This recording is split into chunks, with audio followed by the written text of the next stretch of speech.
यंत्रों की महिमा अपरंपार है। मैंने अपने जीवन में इस स्तर तक इन यंत्रों से सब कुछ प्राप्त किया है जो मैं आप सबको बता नहीं सकता। इतनी अपरंपार महिमा इनकी रही है, इन्होंने इतना कुछ दिया है कि जो मेरी कुंडली के अंदर योग रहे उससे भी बहुत ऊपर के दर्जे का। हर साल नवरात्रों से शुरू होकर के छोटी दीपावली तक जो हमारे यहाँ यंत्र प्रतिष्ठा की जाती है वो हम फेसबुक, यूट्यूब सब पे लाइव डालते हैं। और जिसके भी जो यंत्र वहाँ पर सिद्ध हो रहे होते हैं बकायदा उनके नाम से वहाँ पर पूजा होती है। हर साल दिवाली के बाद बहुत से सैकड़ों लोगों की एक क्वेरी रहती है कि हमने यंत्र बुक करवाना था तब करवा नहीं पाए, हमने सोचा मिल जाएगा। तो इस तरह की क्वेरी रहती है क्योंकि आज तक हजारों या शायद लाख के करीब होगा जिन लोगों ने मेरे यहाँ से यंत्र लिए, प्रतिष्ठित करवाए और उन्होंने असीम सुख पाया। जो काम जन्म कुंडली के माध्यम से कई बार संभव नहीं हो पाते, जैसे मान लीजिए कोई धन भाव के अंदर कोई ग्रह बैठा है और उसका अभी समय नहीं चल रहा है, किसी और ही ग्रह का समय चल रहा है, लेकिन कुंडली में योग तो है कि धन भाव में बैठा हुआ ग्रह सुख, समृद्धि और नगद पैसा देगा। जन्म कुंडली के अंदर ग्रह होता है लेकिन उसका फल अभी नहीं मिल रहा है क्योंकि उसका समय नहीं चल रहा है। तो ऐसी अवस्था के अंदर हम ग्रहों के योग का पूरा फल लेने के लिए इन दिनों में हम यंत्र प्रतिष्ठा करते हैं और उसी यंत्र को अपने घर पर स्थापित करके, अपने गले में स्थापित करके या अपनी जेब में स्थापित करके हम उसका पूर्ण रूप से लाभ लेते हैं। अब यंत्र भी एक नहीं कई प्रकार के हम शक्तिपीठ सिद्ध करते हैं। शक्तिपीठ भी 3 तरह के होते हैं, सर्वशक्तिपीठ, मध्य शक्तिपीठ और शक्तिपीठ।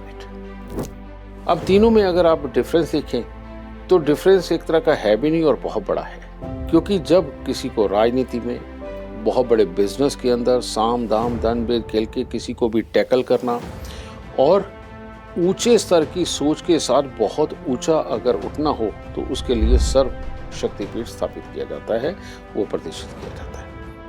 अगर कोई आपका शोरूम वगैरह है, दुकानदारी है और आप चाहते हैं कि ग्राहक आपसे संतुष्ट रहें, खुश रहें, उसके लिए मध्य शक्तिपीठ है।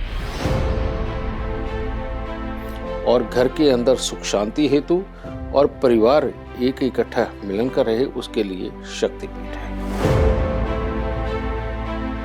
जिन लोगों का टूरिंग जॉब है, जो रोज तरह तरह के लोगों से मिलते हैं और हर वक्त नई ही डीलिंग करनी होती है, उनके लिए भी हर वक्त समय के ऊपर पूरा किस्मत उनका साथ दे, पूरी शक्तियां उनके साथ हो, तो उसके लिए मैं षोडशी यंत्र पहनवाता हूँ।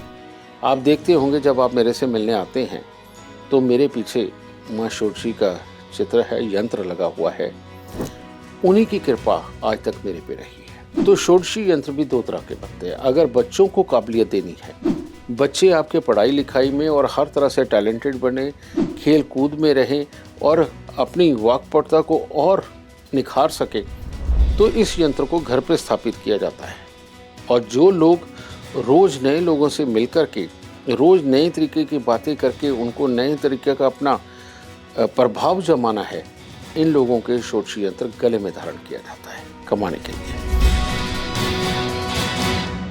इसके अलावा अनगिनत यंत्र हैं। सर्वकार्य सिद्धि यंत्र है, व्यापार यंत्र है, किए किराए का, क्योंकि लोग सच में इन दिनों के अंदर बहुत किया किराया भी होता है और बहुत सारे लोग इससे बहुत बुरी तरह त्रस्त भी हैं। घर के अंदर तरह तरह की तकलीफों के वो झेल भी रहे हैं क्योंकि करने वाले भी पास नहीं आते। तो इससे छुटकारे के लिए भी यंत्र तैयार होता है। कुछ फालतू नहीं, बस घर पे स्थापित करना है और यकीनन करना होता है, ठीक है। वो उस वक्त में विधि बताते हैं। इसके बाद बीमारियों के योग, स्वास्थ्य को अच्छा रखना, बीमारियों को दूर रखना, इसके लिए भी यंत्र होता है। जिनको तरह तरह की आए दिन बीमारियां लग के घर के अंदर पैसा दवाइयों में जाता ही चला जा रहा है, उनके लिए सर्वोत्तम यंत्र वो होता है। फिर इसके बाद मियाँ बीबी की लड़ाई को ख़त्म करना, बहन भाई की लड़ाई को ख़त्म करना, घर के अंदर से क्लेश को मिटाना, या कहीं पर भी आपका कुछ बहुत ही बुरी तरह फंस गया है उसको सिद्ध करने के लिए भी यंत्र होते हैं। अगर आप इंटरेस्टेड हैं, आप चाहते हैं कि आसानी से इस तरह से काम हो, तो आप हमारे आचार्यों से संपर्क करें। वो आपको आपकी परेशानी के अनुसार यंत्र सजेस्ट करेंगे। तो ये यंत्र सिर्फ इन्हीं दिनों में मिलते बेटा। अभी ये प्रतिष्ठित होने शुरू होंगे नवरात्रों पे, और उसके बाद छोटी दीपावली पे संपूर्ण होकर के आपके नाम के यंत्र आपको दिए जाएंगे।